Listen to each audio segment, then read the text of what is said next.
Hamıya salam. Unreal Engine daxilində bugünkü dərsimizdə makroslar haqqında danışacağıq. Ümumiyyətcə makrosların müsbət və mənfi xüsusiyyətləri, bundan əlavə makrosların nə olduğunu və sonda makros ilə hazırladığımız nümunəyə baxacağıq. İlkin öncə makrosun nə olduğundan sizlərə məlumat verim. Makroslar ümumiyyətcə proqramlaşdırmada eyni ilə funksiyalar kimi işləyir. Lakin funksiyalardan makrosları fərqləndirən bir neçə əsas xüsusiyyətləri mövcuddur.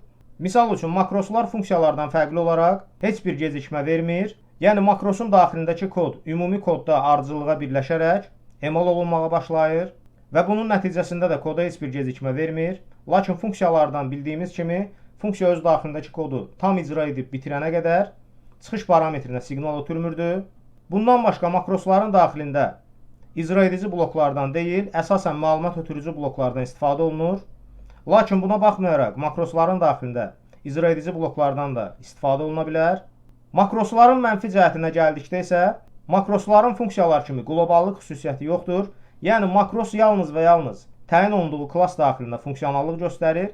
Yəni, digər bir klass daxilindən hazırladığımız həmin makrosa müraciət edib istifadə edə bilməyəcəyik. Məhz bu da makrosun mənfi xüsusiyyəti sayılır.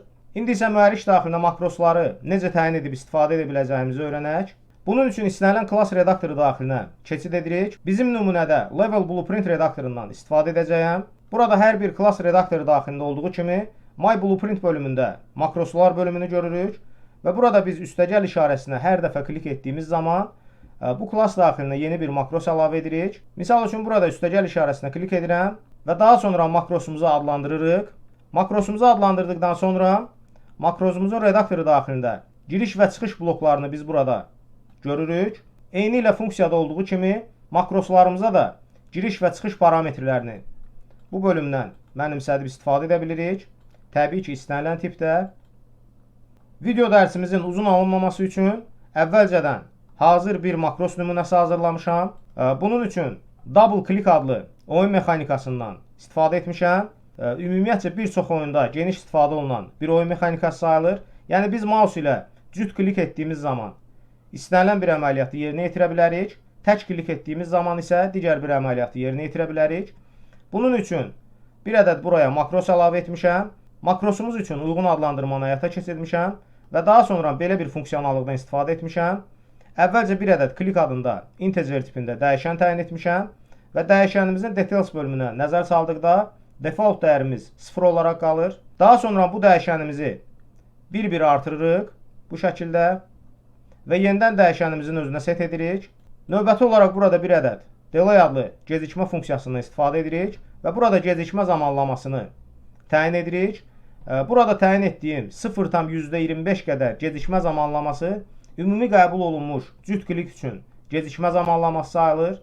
Daha sonra burada branch adlı şərt operatorumuzu təyin edirik və condition bölümünə həmin bu dəyişənimiz 2-dən böyükdür və bərabərdir olduğu zaman bu şəkildə çıxış parametrimizi ötürürük və növbəti olaraq true və false bölümündə eyni adlı dəyişənimizi hər iki halda 0-a set edirik və son olaraq burada gördüyümüz kimi çıxış parametrlərini makrosumuzun çıxış blokuna bu şəkildə birləşdiririk.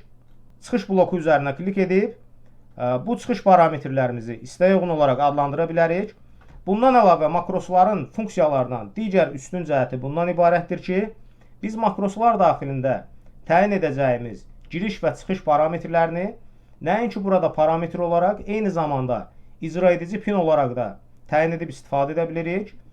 Məhz buradan gördüyümüz kimi makrosumuzun çıxış blokunda və giriş blokunda icra edici, yəni execution pinləri mövcuddur.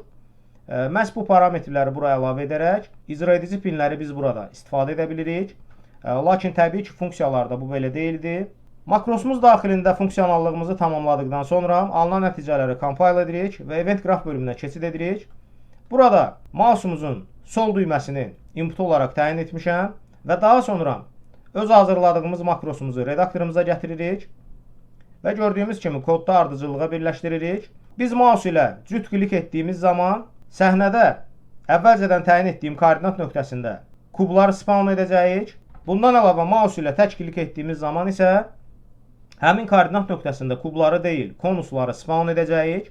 Bunun üçün belə bir sadə kod yazmışam. Əvvəlcədən səhnədə bir ədəd koordinat nöqtəsi müəyyənləşdirmişəm. Bunun üçün target point adlı komponentdən istifadə etmişəm. Play Sectors bölümündə yerləşir. Target pointimizi səhnədə uyğun koordinat nöqtəsinə yerləşdirdikdən sonra bu target pointimizdən referensimizi götürürük və daha sonra getWorldTransform adlı funksiyamızı burada çağırırıq və SpawnActorFromClass adlı funksiyanın SpawnTransform parametrinə burada gördüyümüz çıxış parametrimizi mütləq şəkildə ötürməliyik və eyni zamanda spawn edəcəyimiz obyektləri burada müəyyənləşdiririk. Mənim nümunəmdə bir ədəd konus və bir ədəd kub olaraq bu obyektləri təyin etmişəm. Və son olaraq, hər iki halda cüt klik etmişiksə, ekrana cüt klik yazısı çap edəcəyik və analoji olaraq tək klik etmişiksə, ekrana tək klik adlı yazını çap edəcəyik. Alınan nəticələri compile və save edirik.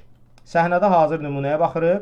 Oyuna başladığımız zaman personajımızın qarşı hissəsində heç bir şey hal-hazırda görmürük və biz mouse ilə tək klik etdiyimiz zaman ekranın yuxarı sol küncündə tək klik yazısı çap olunur və bir ədəd konus spawn olunur və eyni zamanda cüt klik etdiyimiz zaman gördüyümüz kimi konus deyil, kubu spawn edirik və ekranın yuxarı sol küncündə cüt klik adlı yazının çap olunduğunu görürük. Bununla da mühərrik daxilində makrosların işləmə prinsipini sizlərlə öyrənmiş oluruq.